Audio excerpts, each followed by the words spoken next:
A hero's welcome today in Paris as American veterans arrived in France to take part in ceremonies marking 80 years since the D-Day invasion.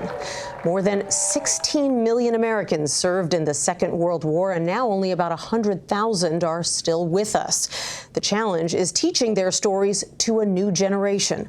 Here's Barry Petersen. There are no D-Day stories easy to hear. Clarence Robeson was staggering by me without his helmet, gaping hole in the left side of his forehead. His blonde hair was streaked with blood. Harold Baumgarten was in the first wave. They got machine gunned in the water.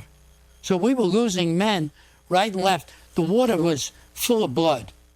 Memories preserved at the National World War II Museum in New Orleans.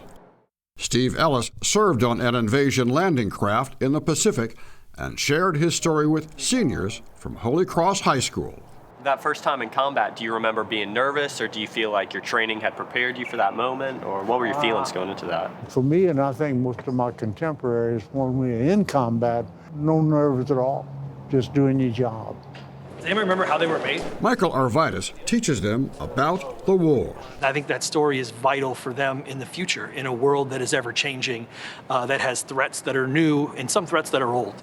To reach younger generations, the museum sends course programs to schools around the country and has immersive exhibits like this one on the war in the Pacific.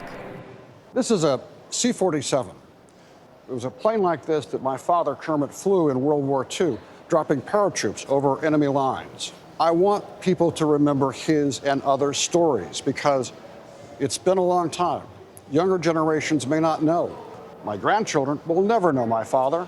He'll always only ever be a picture in a frame. Because if new generations don't know what these men and women did and suffered and died for, my father and all the others may one day be forgotten. Barry Petersen, CBS News, New Orleans.